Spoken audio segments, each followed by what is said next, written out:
Bueno, buenos días para todos. Me place con... Hágale relajado, que eso se corta. Me dio la vaina. Yo sé que su filosofía puede ser algo loca, Yo creo que... Lo conozco. Yo creo que la realidad no existe, que vivimos en una simulación. Como yo creía que todo era leer a las personas, me sentaba y empezaba a mirar mis cartas y les decía, ¿tienes top pair? Y los miraba y decía, este perro me está mintiendo. Y pagaba o revisaba dependiendo del caso. Era una mierda porque igual o sea, ahora a este punto sé que era un fish, que era... Pero tenía un amigo en ese entonces que vivía del póker en ese momento. Entonces cuando me di cuenta que había gente viviendo del póker, dije, bueno, esto está interesante. Tal vez yo con el conocimiento que tengo del lenguaje corporal tenga potencial en ese tema. Lo probé. Las primeras pruebas que hice, por suerte, salieron bien hasta cierto punto y luego empecé a entender un poco más, a inmiscuirme en foros y todo el tema, y poco a poco me di cuenta que por ahí era un camino donde empezaba a generar ingresos. Eso es suerte, que eso es tirar la plata a la basura, que no es tan seguro. ¿Cómo podríamos definir esa parte como para darle a entender a la gente una perspectiva diferente sobre lo que es el póker en cuanto a eso? Yo no lucho tanto por darle una perspectiva diferente porque el póker tiene suerte, es un hecho, sí o sí. De hecho, ignorar la suerte es un error importante, pero el póker es considerado un deporte mental en muchos países. De hecho, Dan Ángel, una persona en Colombia de pronto debería entrar al póker online, porque debería de pronto estar motivado a empezar en este mundo del póker online. No deberían, güey. Pero el póker es un camino difícil, es bueno, pero es difícil, la verdad. Hay mucha gente colombiana que juega al póker, de hecho, hay mucha gente top que está ganando muy bien, pero el póker tiene un par de líos acá a nivel de Colombia, en Latinoamérica. En otros países es un poquito más tranquilo, en especial por ejemplo en Brasil el póker es considerado un deporte. La única ventaja realmente es que comparado con los sueldos de Colombia eso es medio caca todo. Es mejor ganar en dólares. A ver, sí, si uno gana 500 euros, que no es difícil ganarlo en niveles bajos realmente, no es difícil metiéndole horas, metiéndole lo que uno metería a un trabajo, uno vive relativamente. O sea, trabajando 8 horas y estudiando correctamente al día, podría uno tener buenos resultados en 6 meses. Si uno dedicara 8 horas diarias, si uno dedicara el mismo dinero que dedica un trabajo al póker, uno gana buena plata rápido, esa es la verdad. El éxito es una serie de fracasos hasta que uno logra lo que quiere, realmente. Esa es mi perspectiva. Tratando de revisar cuál es el pinche error, güey. Y después de 6 horas dándole, por fin lo encuentro y dice, aprendí algo, exacto. y lo logré. Y ese fresquito es el éxito. De hecho, para marcarlo en mi juventud en ese momento, me hice este tatuaje que está acá, que son unas cartas y unas cadenas. Y ese fue como el marcaje del que dije, güey, puta, me voy a dedicar al póker y me muero de hambre o lo logro. Sí o sí, o sea, una de las dos, determinación, o sea, al 100%. Es que así toca, en la vida toca así, güey. O sea, toca ponerse un punto en el que uno dice, o me muero de hambre o nada, o esta mierda sale. Pues lo que hago es meditar mucho, me gusta mucho la meditación, trato de meditar a diario y tengo como una idea de que puedo conectarme, que es una idea, ¿no? O sea, tampoco crean que es una secta o algo así, pero es una idea que para mí me es útil. Puedo conectarme con futuros que quiero.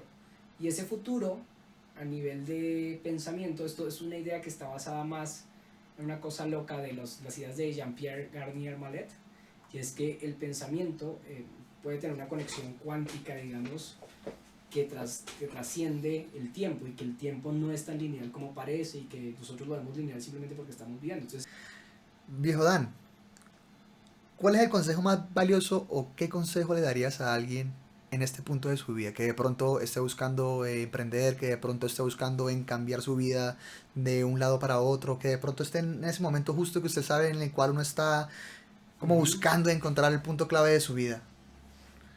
Yo creo que la clave en el mundo actual es... Bueno, buenos días para todos. Me place invitarlos a todos ustedes a este nuevo podcast de negocios y de historias de éxito. Mi nombre es Rodrigo Silva y espero que les guste mucho el trabajo que vamos a hacer a continuación.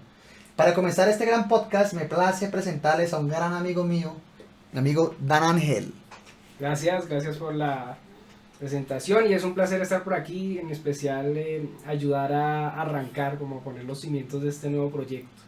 Bueno, este proyecto consiste básicamente en indagar sobre la historia de las personas, las estrategias que han tomado y el punto de inflexión que ha hecho que generen un cambio positivo en su vida. Yo conozco muy bien a mi amigo y sé que tiene una gran historia por contarnos, así que ¿por qué no comenzamos presentando a nuestro entrevistado? ¿Quién es Daniel Ángel? ¿Quién es el famoso Dan Ángel? Dan Ángel, también me conocen como Búho Blanco, de hecho Búho Blanco de A es el nick que tengo en internet desde hace mucho tiempo. Es un jugador de póker profesional que hace 10 años decidió arrancar en ese mundo y digamos que a pesar de que estudió y todo se dio cuenta que habían alternativas diferentes a tener una carrera y que pues las cosas se le dieron, ¿no? A punta de obsesión, de estudio y de trabajo y ahora pues vive 100% del póker, ¿no? Ok. Cuéntanos un poquito más de pronto de su background, qué es lo que estudió mi compañero Dan Ángel, de dónde viene, qué ha hecho desde un principio hasta ahora. Bueno, ese es un tema bastante extenso, si soy sincero. Pero yo estudié psicología inicialmente.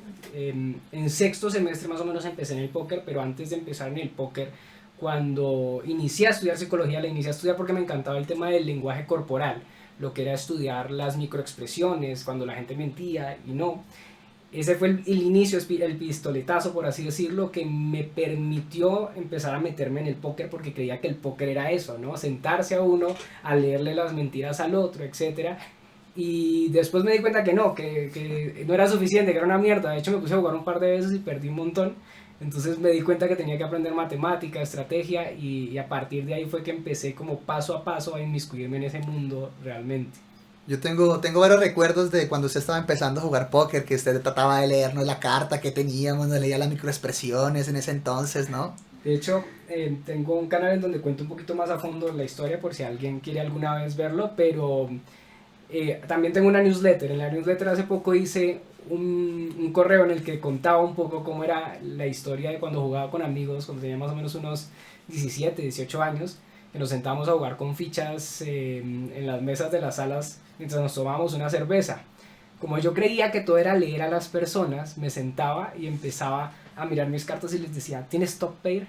Y los miraba y decía, este perro me está mintiendo. Y pagaba o revisaba dependiendo del caso. Era una mierda porque igual o sea, ahora a este punto sé que era un fish, que era un novato que no sabía lo que hacía, pero en ese entonces funcionaba así. Ok, y esta pregunta, ¿por qué decidió el póker y no por otra cosa justo en ese instante?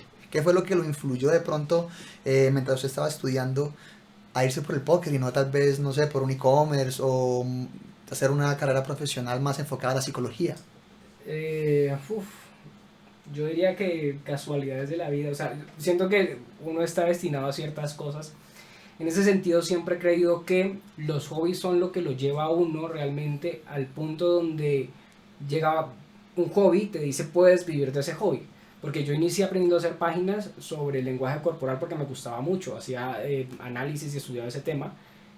Ahí aprendí a hacer muchas cosas que utilizo hoy por hoy, pero cuando arranqué y estaba trabajando, me aburrí de trabajar en un call center, la verdad, en ese entonces trabajaba de domingo a domingo, 8 horas, lo típico, ¿no? Los call centers son trabajos muy pesados en general para la mayoría y era ir presencial, no era tan en remoto como ahora, ¿no? Y hubo días en los que me mamaba, pero tenía un amigo en ese entonces que vivía del póker en ese momento.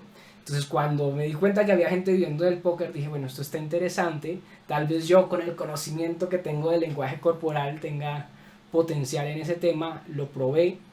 Las primeras pruebas que hice, por suerte, salieron bien hasta cierto punto y luego empecé a entender un poco más, a inmiscuirme en foros y todo el tema y poco a poco me di cuenta que por ahí era un camino donde empezaba a generar ingresos, que no necesitaba muchos ingresos en ese entonces porque estudiaba y mis padres digamos que me ayudaban mucho, pero de todas maneras la ayuda era limitada y era un ingreso extra que me permitía pagar mis gastos medios.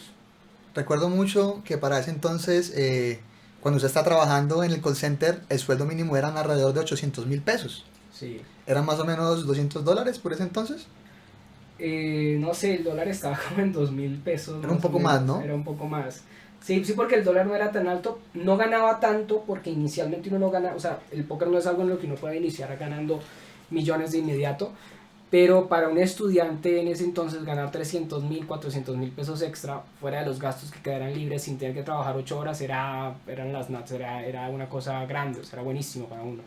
Ok, ahora una pregunta. ¿Cómo es el mundo del póker en el inicio? ¿Cómo se comienza una persona que quiere empezar a estudiar póker, que quiere empezar a ganar en dinero online? El póker. Bueno, yo tengo un sistema, de hecho, hasta ahora, el sistema que utilizamos para los que no saben, yo dirijo una academia que se llama Spin Hunters, es especializada. El póker es un mundo muy amplio, tiene modalidades específicas, no es todo como se ve y como la gente conoce, o sea, la mayoría de personas ven las mesas de cash y los torneos, ¿no? Que son las mesas en donde uno se sienta, pone 200.000 pesos, esos 200.000 equivalen a fichas, y uno se pone a jugar y mete 50.000 en una mano y mete el all-in y lo que gana en fichas es lo que está ahí. Es como lo más común, ¿no? Es Que lo se más ve. común, es lo que se ve en los casinos grandes, etcétera. También existen los torneos, que es lo que se transmite muchas veces. No, los torneos de 1.000 personas que se sientan a jugar, les dan unas fichas y que cobran los primeros en la mesa final y todo el cuento y cobran un premio fijo. Hay más modalidades además de eso, en especial online. Existen sit and goes, existen torneos multimesa mucho más pequeños de 18 jugadores. Yo me especializo en una modalidad que se llama Spin and Go, que son de 3 jugadores, y esa modalidad obviamente la enseño a trabajar y digamos que el paso a paso sería primero entender el póker, entender un poco cómo son las reglas, porque si uno no sabe jugar póker obviamente no va a poder ganar, y luego entender un poco cómo funciona el juego a nivel más estratégico. Entonces que existe una teoría de juego que implica aprender manos iniciales, aprender los tipos de apuesta, aprender estratégicamente por qué se debe apostar, cuándo se debe apostar. En el póker se gana de dos maneras siempre, y esa es la clave que hay que entender.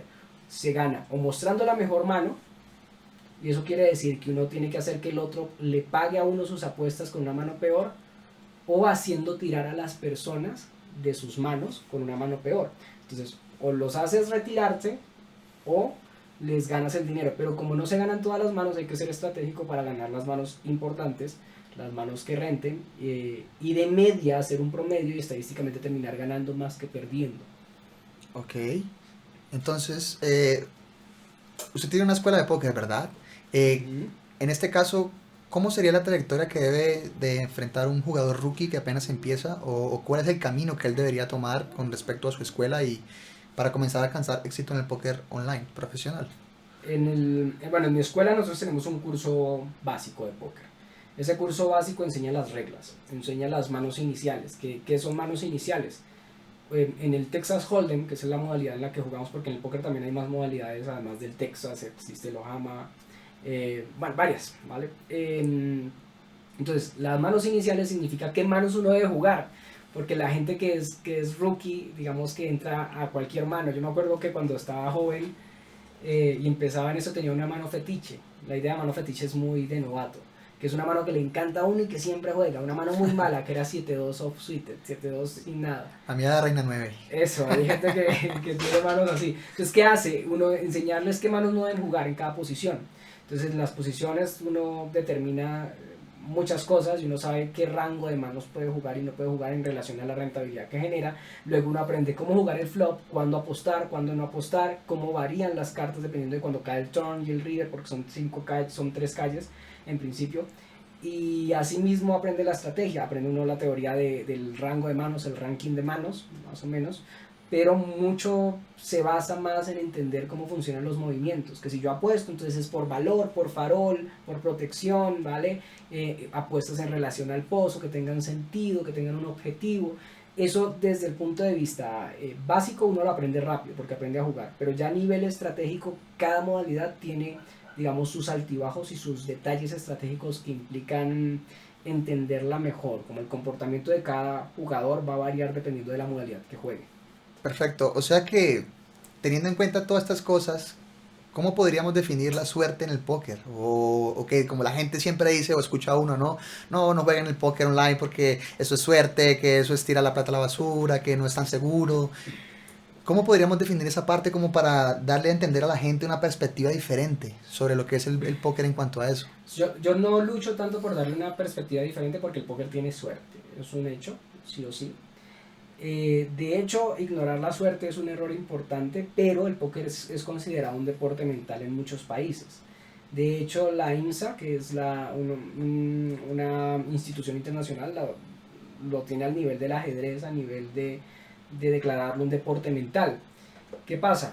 Que el póker, a diferencia de muchos juegos de azar, cuando uno entra no juega contra la casa, ¿vale? Eso es lo más importante del póker. Porque de hecho hay casinos donde ponen póker para jugar contra la casa. Es una mierda, nunca se metan en eso.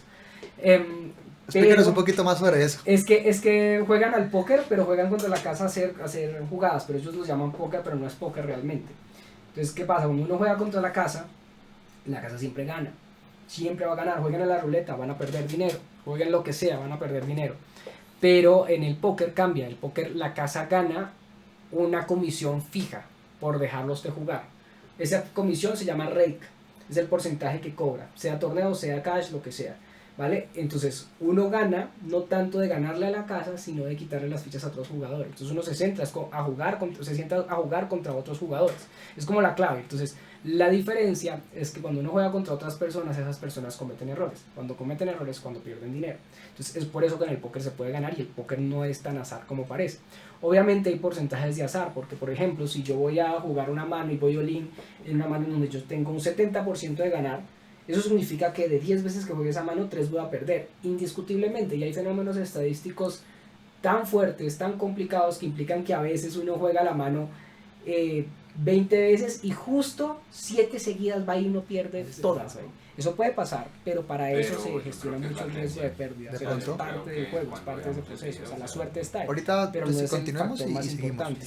Entonces, sé que eso quiere decir que a la larga hay que jugar, o sea, que hay que jugar póker a la larga, no de pronto en un corto plazo, sino tener una estrategia a largo plazo, ¿verdad? Sí, no, de hecho el póker es muy rentable a nivel de novatos por una razón muy específica, y es que cualquiera puede jugar en cualquier nivel con tener la plata. O sea, el fútbol. Para jugar en las grandes ligas a nivel de fútbol o a nivel de cualquier otro deporte, uno tiene que hacer un proceso y escalar. ¿Listo? Esa escalada implica que usted, si está jugando en una gran liga, no se va a encontrar con un novato, con un equipo novato que no tenga ni idea de lo que hace. En el póker es diferente. En el póker todo es plata. Entonces yo juego niveles bajos, uno puede jugar unos y doses, pero si el mismo recreacional, el mismo novato que jugó unos, tiene la entrada para uno de 10 y quiere entrar, simplemente es que puede registrar y ahí está, o sea, ahí se metió, igual que los 250. Yo juego niveles de 25 y 50 y hay novatos para dar y regalar. Me gustaría que nos contara un poquito más de su trayectoria, de cómo empezó desde los bajos niveles, de cómo es el escalar de bajos niveles a ir subiendo poco a poco, ¿no? Progresivamente, como debe ser. Miren, el póker es un proceso muy largo en términos de aprendizaje. No es fácil establecer las habilidades necesarias para hacerlo. De hecho, cuando me preguntan cuánto es el tiempo que requiere una persona para empezar a rentabilizarlo, depende mucho del tiempo que estén dispuestos a dedicarlo y del proceso de aprendizaje. Hay personas que aprenden muy rápido. Yo siempre digo unos 6 meses, como para no ser muy optimista con las personas realmente. Pero cuando yo inicié mucho en foros. En ese entonces había muchos foros donde uno se inmiscuía y aprendía.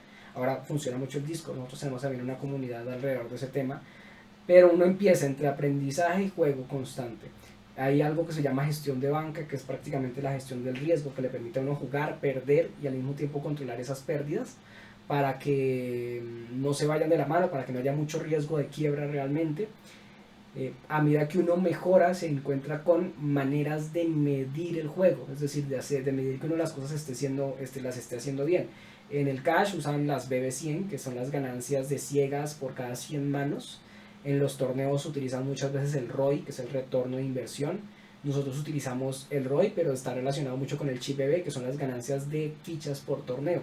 Entonces un jugador que está arrancando en la modalidad empieza a inmiscuirse con la estrategia, normalmente empieza a seguir unas tablas preflop, empieza a seguir una estrategia base preflop, que básicamente es decir, si tienes esta mano, apuesta tanto. Si tienes esta mano, juega el check. Si tienes esta mano, debes esperar este movimiento, debes estar atento por X o Y razón a estos movimientos de parte de los rivales, ¿no?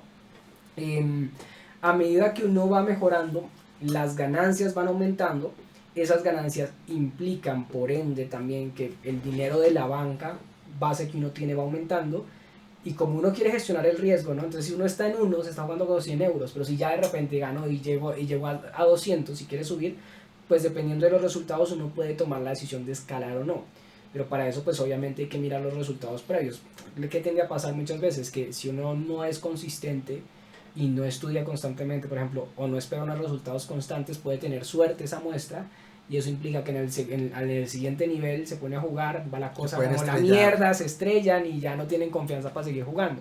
Es todo un proceso y es un proceso de constante estudio y de persistencia, porque el póker tiene mucha O sea, persistencia. definitivamente no es fácil. Que la gente a veces No, cree no que es es fácil, sencillo. que cree que es azar, para nada. Yo creo que ganar en niveles bajos es fácil hasta cierto punto si uno es medianamente disciplinado.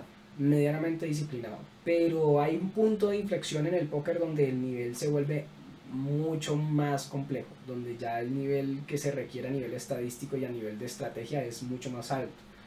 Es como los niveles en los que juego, ya la cosa es muy diferente. Todos los rivales, muchos de los rivales son regulares también. Regulares quiere decir jugadores profesionales y que también estudian igual que uno, y si uno se queda a eso se lo comen vivo a uno y no se puede. O sea, toca estar constantemente estudiando. y Bastante mejorando. competitivo entonces, Sí, es ¿no? muy competitivo el asunto.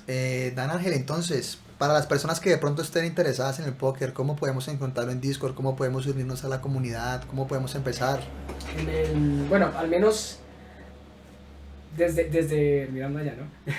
Sí, como para promocionar. Listo. Desde la web spinhunters.es pueden llegar a ver todos los enlaces que tenemos. Pueden inscribirse a la newsletter. Yo envío correos no a diario, pero casi a diario, ¿saben? Donde les explico, donde les cuento cosas. Ahí mismo están los links de la comunidad de Discord. Y en mi canal de YouTube, Búho Blanco de A, pueden ver un poquito más de información. De hecho, ahí están los podcasts que he hecho también sobre póker algunas veces. Y están, por ejemplo, una serie de videos con el Storytime donde cuento toda mi historia mucho más. ¿Por qué, Dan Ángel, una persona en Colombia de pronto debería entrar al póker online? ¿Por qué debería de pronto estar motivado a empezar en este mundo del póker online? No deberían, güey. Pero el póker es un camino difícil. Es bueno, pero es difícil, la verdad. Hay mucha gente colombiana que juega al póker. De hecho, hay mucha gente top que está ganando muy bien, pero el póker tiene un par de líos acá a nivel de Colombia. En Latinoamérica, en otros países es un poquito más tranquilo, en especial por ejemplo en Brasil el póker es considerado un deporte. La única ventaja realmente es que comparado con los sueldos de Colombia eso es medio caca todo. Es mejor ganar Porque, en dólares. a ver, sí, si uno gana 500 euros, que no es difícil ganarlo en niveles bajos realmente, no es difícil metiéndole horas, metiéndole lo que uno metería a un trabajo, uno vive O relativamente sea, trabajando bien acá. 8 horas y estudiando correctamente ver. al día, podría uno tener buenos resultados en Si 6 uno meses. dedicara 8 horas diarias, si uno dedicara el mismo dinero que dedica un trabajo al póker, uno gana buena plata rápido, esa es la verdad. Tenía un trabajo, uno vive O relativamente sea, bien trabajando acá. 8 horas y estudiando correctamente ver. al día, podría uno tener buenos resultados en Si 6 uno meses. dedicara 8 horas diarias, si uno dedicara el mismo dinero que dedica un trabajo al póker, uno gana buena plata rápido, esa es la verdad. Pero el problema es que la gente no está acostumbrada a trabajar por sí mismo. Es O sea, mucho más a difícil. obligarse a que uno se pare y se ponga horarios, eso es muy complicado. O sea, he visto mucha gente que lo intenta, pero no es tan sencillo. Pero sí hay pedos, sí hay complicaciones acá un poco, porque hay muchas salas que están bloqueadas, que no nos dejan jugar. No es tan sencillo, pero sí es un camino aceptable, la Pero verdad. de que Creo que hay muchos caminos acá aceptables, el póker es uno de ellos, sinceramente. Perfecto. Ok, ya de pronto pasando un poquito más a parte de estrategias, de negocios. ¿Usted qué considera que es el éxito para Dan Ángel? ¿Qué es el éxito para usted? ¿Cómo lo aborda? El éxito es que el éxito es un camino constante que la meta va cambiando constantemente, ese es el tema.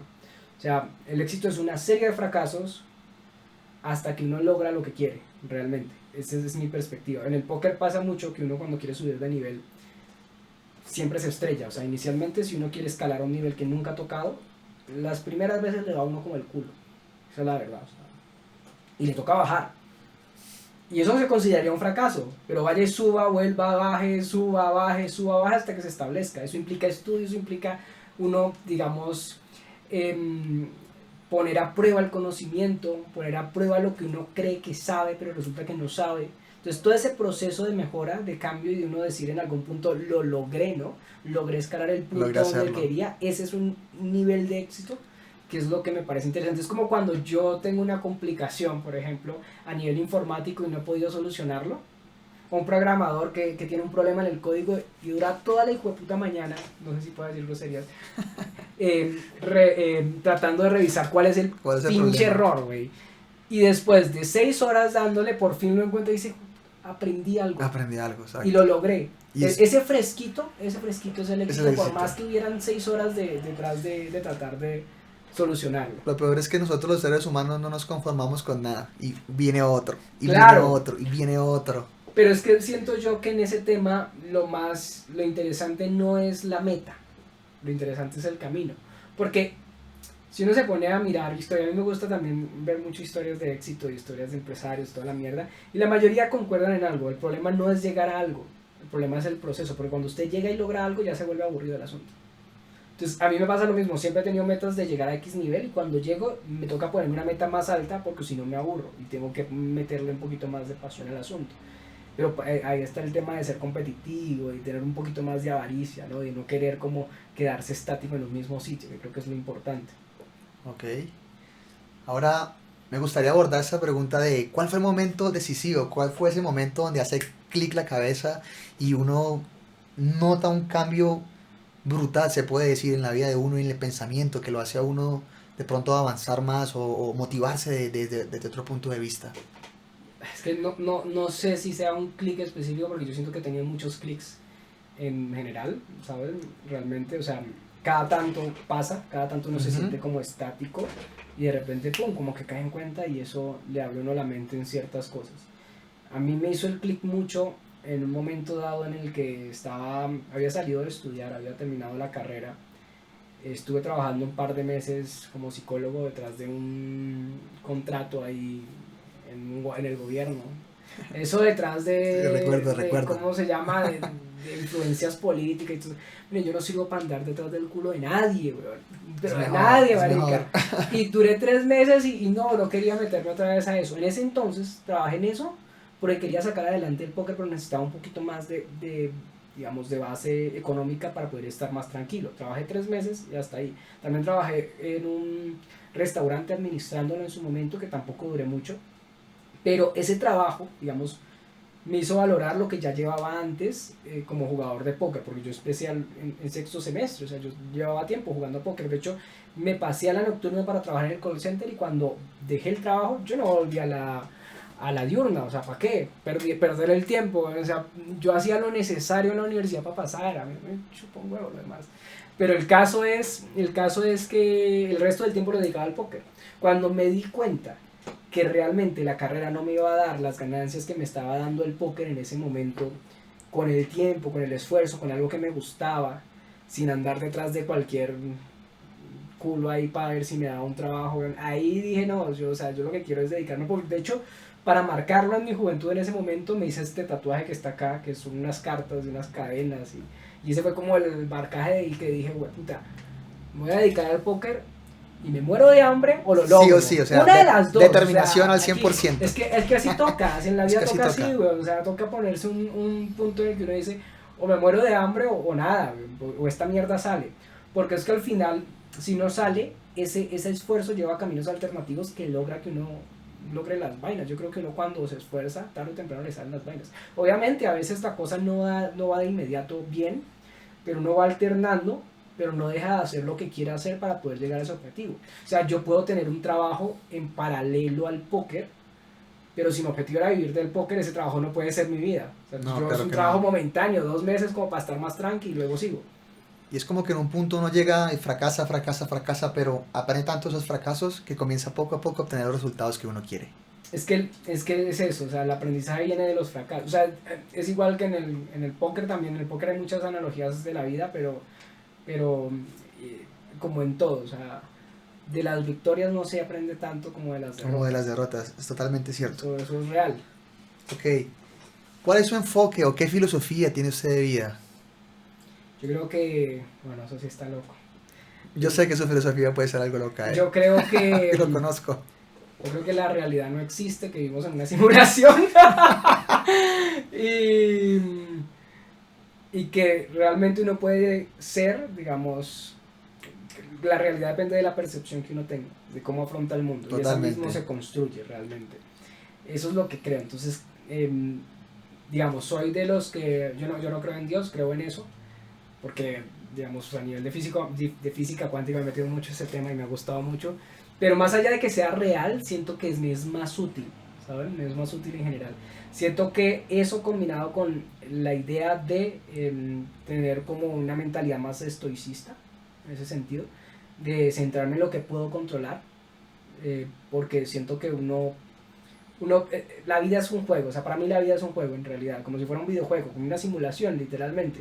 A uno le llegan simplemente variables y uno tiene que aprender a solventarlas. Y uno tiene que jugar con las herramientas que tiene. Es igual que en el póker hay cosas que uno no puede manejar, no puede cambiar. Uno tiene que aprender a manejar y a sortear esos momentos con las herramientas que tiene. Lo que pasa es que la gente tiene una mentalidad muy de víctima constantemente. Me pasa esto, me pasa aquello, pero no piensa en lo que puede afectar en la realidad. Y si yo puedo tener una actitud buena frente a la vida, incluso ante los problemas, esa misma actitud puede cambiar la realidad, porque es que la percepción cambia la realidad en varios sentidos. Entonces yo creo en eso, pero es una creencia que, a pesar de que no pueda o no ser real, siento que me es útil para mi día a día, que es la diferencia. Estoy totalmente de acuerdo, me gusta mucho su filosofía y recuerdo que en muchas ocasiones hemos hablado y nos hemos sentado No, horas a hablar sobre filosofía. Yo en el cerebro cada rato, porque si me pusiera a detallarlo más a fondo, No, y es me cierto, vuelvo loco. es cierto, en realidad depende mucho de la perspectiva que uno tenga, así mismo uno puede flectar como la realidad, es lo que yo pienso, ¿no? A veces tenemos una perspectiva muy mala o somos muy negativos en mucho tipo de cosas, y cuando uno se pone a estudiar personas que han alcanzado el éxito, que han obtenido lo que quieren, por lo general son personas que tienen una idea, se la meten en la cabeza y sin importar qué van hacia ella, ¿saben? Y comienzan el mismo mundo comienza a conspirar de manera positiva en frente a ellos, ¿no? Es que es cuestión de confianza. O sea, si uno tiene certeza en lo que quiere, el proceso lo lleva allá. Eso es lo que yo creo. Entonces, por ejemplo, si llegara, ese es un ejemplo que le había hecho hace mucho tiempo a alguien, y es que, por ejemplo, en el póker yo he vivido por muchas crisis. Crisis que han sido malas rachas, en donde he jugado mal también, en donde he tenido que mejorarme en muchos sentidos. Entonces, si yo enviara a mi yo actual a hablar con mi yo del pasado, cuando estaba en esos momentos, y le dijera: cabrón, estás jugando en niveles de 25, 50, siendo ganador, viviendo del póker, vives independiente, tienes una carro que te ha dado el póker, has vivido durante 6 años todo esto, de manera bien, mucho mejor que tus colegas que se graduaron de psicología en muchos sentidos, y mucho mejor de muchas personas que reciben sueldos que son una mierda, sinceramente, realmente. Esa comunicación con el futuro daría tranquilidad. O sea, es como, güey, si yo sé que voy a llegar ahí, todo lo que está pasando es parte del proceso para llegar ahí. Para llegar ahí. O sea, cualquier bache, cualquier sensación es parte de ese proceso, porque es necesario algún aprendizaje, obviamente, para llegar a ese punto. Si no cualquiera llegaría a cualquier lado fácil. Entonces, yo he adoptado esa filosofía, pero desde el punto de vista actual. Entonces, lo que hago es meditar mucho, me gusta mucho la meditación, trato de meditar a diario, y tengo como una idea de que puedo conectarme, que es una idea, ¿no? O sea, tampoco crean que es una secta o algo así, pero es una idea que para mí me es útil. Puedo conectarme con futuros que quiero, y ese futuro, a nivel de pensamiento, esto es una idea que está basada más en una cosa loca de las ideas de Jean-Pierre Garnier Mallet, que es que el pensamiento puede tener una conexión cuántica, digamos, que trasciende el tiempo, y que el tiempo no es tan lineal como parece, y que nosotros lo vemos lineal simplemente porque estamos viviendo. Entonces, si yo tengo la conexión directa con un futuro que quiero y me concentro en ello, que de hecho hay un video de Date un Blog que salió hace nada, que habla sobre el universo participativo. ¡Guau! Eso me pareció una cosa loca, eso es para que lo vean. Esa vaina es una cosa que huela a la cabeza, que básicamente dice el tipo que el universo existe tal cual existe, porque en algún punto el humano, al participar en el universo, genera las condiciones y altera el pasado de una manera loca. Eso tiene que ver con el experimento de la doble rendija a nivel macroscópico. Eso es una cosa, eso es como para que lo vean y lo detallen. Pero entonces yo creo que es algo así. Yo me concentro con una idea de lo que quiero, por lo menos hasta donde yo puedo visualizarlo, y trato de que esa idea de que eso es, no que va a existir, obviamente esa idea de visualización sé que se ha dicho en muchos lados, pero trato de concentrarme de que eso es, me da la tranquilidad de que el proceso que estoy viviendo, a pesar de que sea estresante o lo que sea, va a ser parte de todo lo que tengo que pasar para llegar ahí.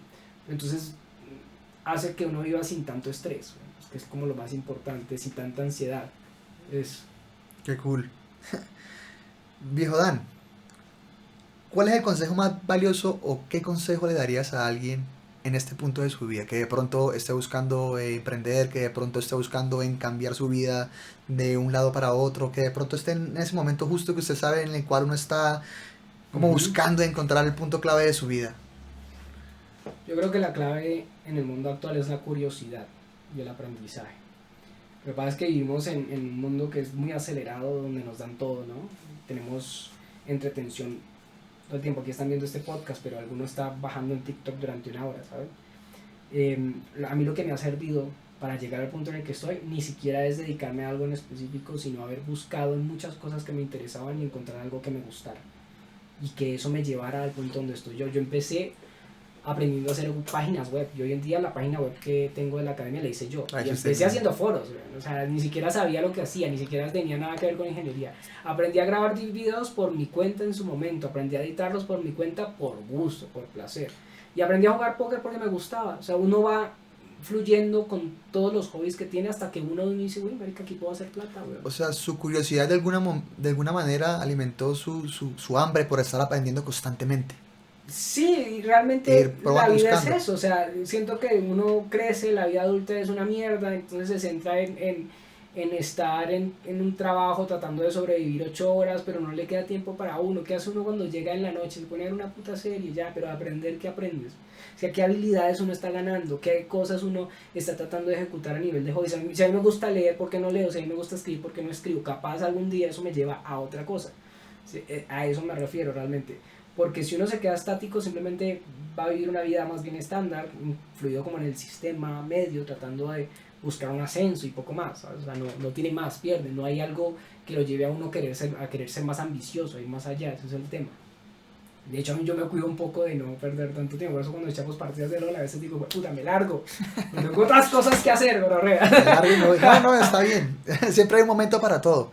Pero siempre he recordado mucho a usted como una persona muy disciplinada, ¿no? Otra pregunta que me gustaría hacerle que me parece interesante es, en mi caso personal yo siempre he tenido problemas como con la rutina, ¿no? Hasta hace un tiempo atrás que he empezado a valorar el verdadero pues, valor de tener una rutina para poder alcanzar sus metas. ¿Qué nos puede decir usted sobre eso? ¿Usted usa mucho la rutina al diario 100% hace muchos años? ¿Cree en ella, no cree en ella? ¿Es más libre? Yo soy libre en ese sentido hasta cierto punto, ¿vale? Pero he aprendido a valorar ciertos aspectos de la disciplina. O sea, lo que pasa es que sé que hay personas que les cuestan más, pero los hábitos casi nunca son tan rígidos. Lo que pasa es que la gente que quiere cambiar sus hábitos tiende a ser muy rígido con ese tema y quiere hacer todo perfecto ya. Entonces quiere levantarse a tal hora de una vez, cumplir un horario específico y todo. No, o sea, los hábitos se crean paso a paso, con cosas pequeñas. No es cosa de irse, marica, quiero ponerme a leer, weón, y nunca he leído en la puta vida, weón. Y se ponen a querer sentarse a leer una hora. ¿Ustedes creen que se van a quedar dormidos a los 15 minutos, weón? Eso es lo que les tiende a pasar. Entonces, igual que con levantarse temprano, entonces lo que hay que hacer es que uno quiere hacer un hábito, no ponerse todos los hábitos de golpe, sino hacerlos uno a uno. Y no matarse si uno no los cumple, que lo que tiende a pasar mucho, y lo que me pasaba mucho a mí es que cuando yo no cumplía los hábitos me latigaba a mí mismo, entonces decía, ya no hice ni mierda. Y al otro día no volví a hacer nada. Al contrario, ¿no? O sea, uno no debe darse tan duro. Ustedes quieren levantarse un poquito más temprano, háganlo despacio, güey. Si están levantándose a las 8, quieren levantarse, no se levanten a las 6, levantense a las 7:30, güey.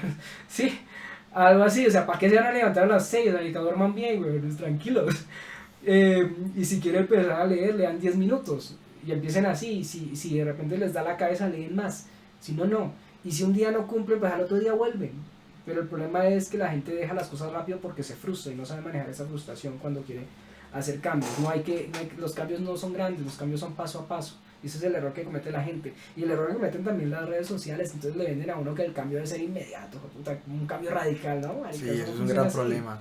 Y uno solo está viendo cosas extremadamente difíciles en las redes sociales. Es decir, un pequeño porcentaje de las personas que uno sigue adquieren ese tipo de éxito de cosas y uno al solo ver eso quiere alcanzarlo de una manera inmediata. Pero rápido, pero obvia el proceso que hay, toda la disciplina, la planificación que tiene que haber para poder llegar a él. Tal cual, es que hubo periodos de tiempo donde yo tenía mucha pereza de jugar, por ejemplo. A mí el póker es mi trabajo, pero he tenido periodos donde yo digo, no quiero trabajar, güey. Por más que uno diga, estás jugando póker, güey, ¿por qué no trabajas? Pero había días en los que jugaba una hora, de lo mal que estaba a nivel de disciplina. Entonces, ¿qué tuve que hacer? Tuve que poner un proceso de más o menos un mes, 15 días, para poder mejorar esa disciplina y darme cuenta que era mi trabajo y que tenía que tomarme en serio. El tema es que si uno no se toma en serio, nadie lo va a tomar en serio, imagínense. Es decir, que soy jugador de póker, pero si yo no me tomo en serio a mí mismo, ¿cómo hago? Entonces, ¿qué hice? Y dije, pues ¿cuánto es lo mínimo que no puedo fallar, weón? 1 hora al día por 5 días. Y dije, imposible que no sea capaz de jugar 1 hora para mantener en ese momento en el que me estaba costando tanto. Y dije, pues vamos a jugar 1 hora seguida, 100%, siempre, durante 4 días, durante 5 días, y luego lo aumento a 1 hora y media. Y cuando ya completaba otros 5 días, 1 hora y media, lo aumentaba a 2 horas. Y así empezaba a aumentarlo hasta que empezaba a agarrar el hábito. Ahora no me molesta jugar 5 horas, a estudiar 3 horas. Pero claro, son periodos de crisis, porque al inicio cuando estaba emocionado con el tema, porque es que la emoción hace eso, cuando uno está en esos proyectos la emoción hace eso. Al inicio uno juega 7 horas sin problema, me levantaba a las 7 de la mañana y me ponía a darle hasta las 3 de la tarde, güey. Pero eso no pasa siempre. No pasa siempre, siempre en un punto. No, siempre hay baches igual. Ok, y para terminar me gustaría mucho preguntar sobre cómo usted ha unido su carrera profesional con el póker. Porque sé que sus últimos planes han sido más por la parte psicológica, dando coaching en toda esa parte de competencias. Me gustaría que nos contara un poquito más sobre lo que usted hace, sus servicios y en general. Lo que pasa es que en ese sentido yo tenía mucha ventaja en el póker, comparativa con otros colegas profesionales, incluso con gente con la que trabajo que también está en mi nivel. Y es que al ser psicólogo, a mí se me ha facilitado mucho entender todas las técnicas de psicología del deporte hasta cierto punto, de entender cómo funciona la mente humana a nivel de competitividad, que no es cualquier cosa, o sea, mantener la motivación, mantener el tilt controlado, mantener el buen performance. ¿Qué pasa si tengo miedo a cometer errores, por ejemplo?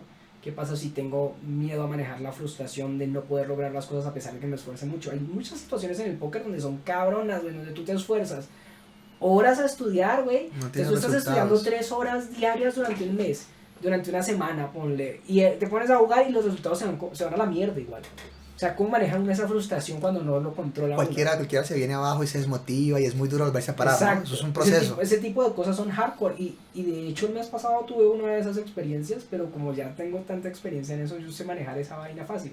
O sea, si yo les contara los movimientos que tengo de pérdidas y ganancias, se asustan, güey. Sería bueno ver las gráficas. No, esa mierda. El mes pasado, nosotros tenemos unos seguros de B, pero si contara el real, el dinero real, fueron como 3.700 para abajo. 3.700 euros, o sea, no hablamos de eso. Eso es cualquier cosa, ¿eh? Y conozco gente que lleva incluso rachas peores, pero claro, porque son niveles muy altos, o sea, hablamos niveles de 25 euros, 50 euros por entrada y hablamos de una cantidad de torneos de mínimo 2.000 torneos al mes.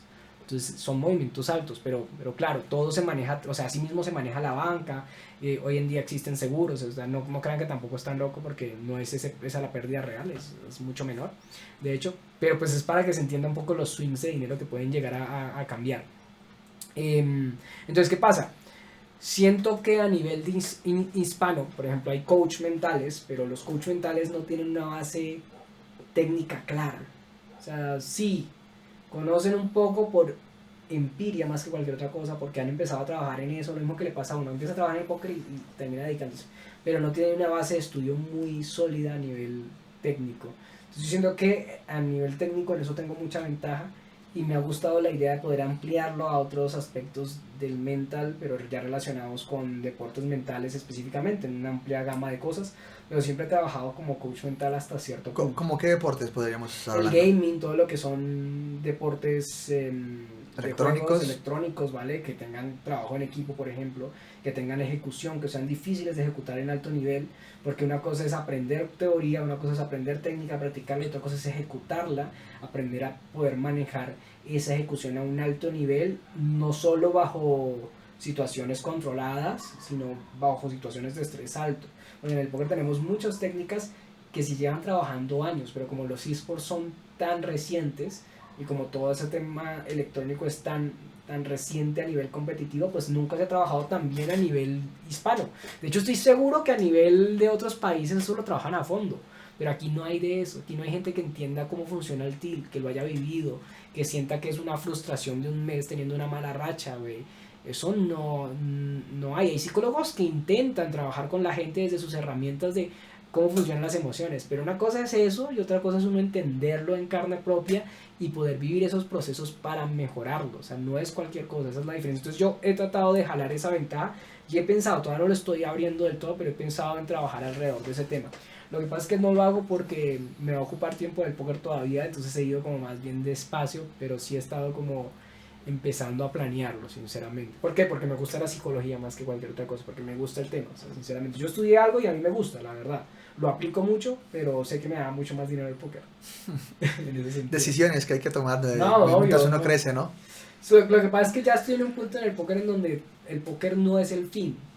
¿Saben? El póker nunca ha sido el fin para mí, que es el tema. Mi meta no es ser jugador profesional de póker, a pesar de que lo soy. Mi meta no es subir a... Sí, mi meta es subir a los niveles más altos, pero el póker, quieras o no, es un trabajo que requiere constancia y disciplina. Si tú no juegas, no ganas. Tampoco pierdes, pero en general eso implica que es un trabajo, no es una inversión pasiva en general. Entonces, yo no me veo jugando póker toda mi vida. Sí, por hobby tal vez, pero profesionalmente al nivel en el que estoy, en el que me toca estudiar unas cosas. Ahorita cuando ustedes llegaron llevaba 2 horas estudiando unas tendencias poblacionales y estadísticas que me permitían analizar los rangos más a fondo, pero a ese nivel, para poder llegar a ser tan competitivo, necesito mucho tiempo. Ahora, a la larga, a mí me gustan otras cosas también, me gusta la psicología, me gusta trabajar en temas que me llamen la atención. Es como cuando uno encuentra casos que quiere como investigar más, o sea, esa curiosidad Claro, es la esa que lo lleva a curiosidad que uno lo a sigue otras alimentando, cosas, ¿verdad? exacto. Entonces, a mí ese tipo de cosas me llaman por diversión más que cualquier otra cosa, la verdad. La curiosidad es la clave, dijo usted. Sí, porque si fuera por plata, no me gusta, whatever. Realmente. Ok, qué interesante. Daniel, por último, ¿dónde lo podemos encontrar? ¿Dónde podemos encontrar su escuela de póker otra vez, sus redes sociales, de pronto su canal de YouTube? Bueno, como dije anteriormente, pueden encontrarme por spinhunters.es, esa es la web oficial que tengo. Ahí pueden encontrar un poquito de información, inscribirse a la newsletter, pero casi todas las redes sociales aparecen como Spin Hunters para la escuela y en mi caso como Búho Blanco de Amin. Yo no soy mucho de redes, no subo maricadas, la verdad.